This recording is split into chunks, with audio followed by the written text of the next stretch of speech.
The moment the clothes come off, the fearful avoidant brain goes into a completely different universe, one that most people never see and the avoidant themselves rarely admit to. Because sex isn't just sex for a fearful avoidant. It's exposure, it's vulnerability, it's emotional nakedness on top of physical nakedness. And the moment the intimacy ends, their entire system can swing between craving closeness and wanting to escape from it. They're not cold, they're not heartless, and they're not using you. They're overwhelmed. See, during sex, especially when it's emotionally charged, their defensive walls drop almost by accident. They experience a level of connection their nervous system isn't trained to handle. For a few minutes, sometimes even seconds, they feel safe, wanted, seen, maybe even loved. But as soon as it's over, their brain screams one thing: this is too much. I need to pull back before I get hurt. And that right there is the paradox that confuses partners, because you feel like they just went from closeness to distance without any warning. What most people don't realize is that fearful avoidants deeply crave intimacy, but they fear the consequences of receiving it. After sex, their mind becomes a storm of thoughts like, what if they expect more from me? What if I can't meet their emotional needs? What if I get abandoned after I let my guard down? To a secure person, these fears seem irrational, but to a fearful avoidant, they feel like survival. Their brain has been wired by inconsistent emotional experiences, often from childhood, where love came with unpredictability. So after sex, their deepest need is reassurance, but their greatest fear is asking for it.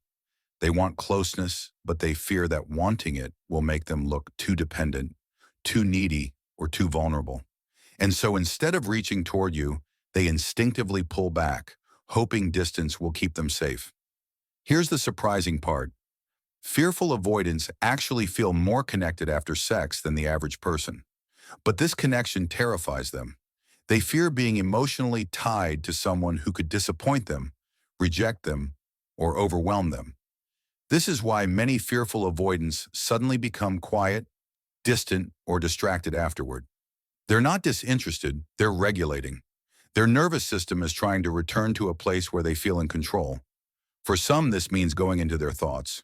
For others, it means scrolling their phone. For others, it means wanting to sleep alone or go home faster than you expect. What they don't realize is that these behaviors often make their partner feel confused, used, or unappreciated, when the truth is, they're just trying to protect themselves from the intensity of what they just felt. One of the biggest fears a fearful avoidant has after sex is the fear of letting someone down. They assume sex-created expectations, maybe commitment, maybe consistency, maybe deeper emotional presence. And because they doubt their ability to sustain closeness, they panic internally. It's the same internal dialogue many fearful avoidants never talk about. They're getting too close. I don't know how to be what they want. Maybe it's better to pull away before this becomes something. Ironically, these fears grow the more they actually like the person. If the encounter meant nothing, they stay calm. If the encounter meant something, that's when their alarms go off. The stronger the connection, the louder the panic. And that's exactly why the partner feels the distance even more. It isn't about lack of interest. It's about intensity. But here's the twist.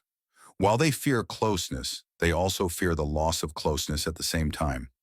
After sex, a fearful avoidant might want to cuddle but be terrified to reach out.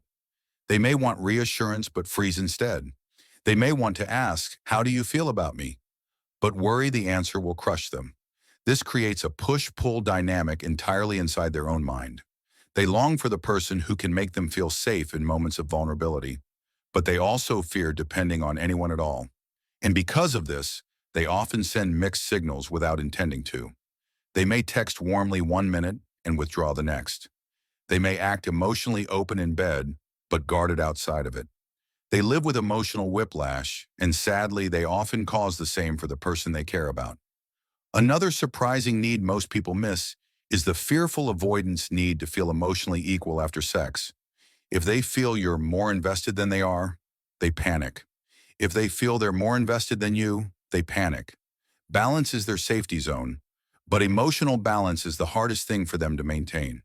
This fear of imbalance leads to behaviors like suddenly checking out mentally, analyzing the situation too much, or even questioning their own feelings.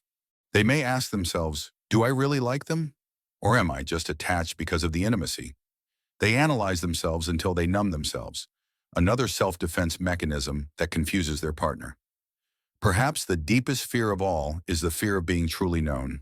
Sex reveals things they can hide during normal interactions. How they breathe, how they move, how they respond, how they let go. A fearful avoidant fears emotional exposure more than physical exposure. Letting their heart show is far scarier than letting their body show. And after sex, that emotional exposure lingers. They worry you saw too much. They worry you'll expect closeness they don't know how to give consistently. They worry you'll misunderstand their silence or distance. And sadly, many people do.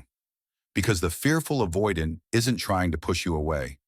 They're trying to protect themselves from the emotional aftershock of feeling something real. But now the most surprising need, they need safety without pressure. A fearful avoidant doesn't need you to chase them. They don't need you to demand closeness. And they don't need you to act overly strong or overly distant.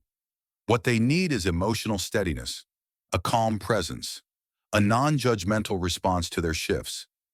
Someone who understands that their silence isn't rejection, it's recovery. Because once a fearful avoidance nervous system calms down, they often come back. They reconnect. They soften again. They become affectionate again. And the more consistent safety they experience, the shorter the shutdowns become. Finally, here's the part people rarely talk about. Fearful avoidants secretly want after-sex emotional connection more than anything, but they don't know how to ask for it. They want to feel accepted, not evaluated. They want to feel wanted, not judged. They want to know intimacy didn't trap them, it bonded them. And most importantly, they want space to process without losing you. That's the irony of the fearful avoidant heart. They push away only the people they deeply want close. And if you can understand their post-intimacy fears and needs, you'll see their distance not as disinterest, but as the echo of a nervous system still learning what real love feels like. Because for a fearful avoidant, sex is not the moment they run, it's the moment they fear losing what they just felt. And if there's one thing I want you to take from this video, it's this. Fearful avoidants aren't broken, they're wounded. Their reactions after intimacy aren't signs of disinterest, but signs of a nervous system trying to protect a heart that's been hurt too many times. If you understand their fears, you can respond with calm instead of confusion, clarity instead of panic. And that's when real connection becomes possible. So if this video helped you see the avoidant mind more clearly, make sure you like, subscribe, and share it with someone who needs this perspective. And remember, the more you understand psychology, the more power you have in love. Until next time, take care of your mind, protect your peace, and I'll see you in the next video.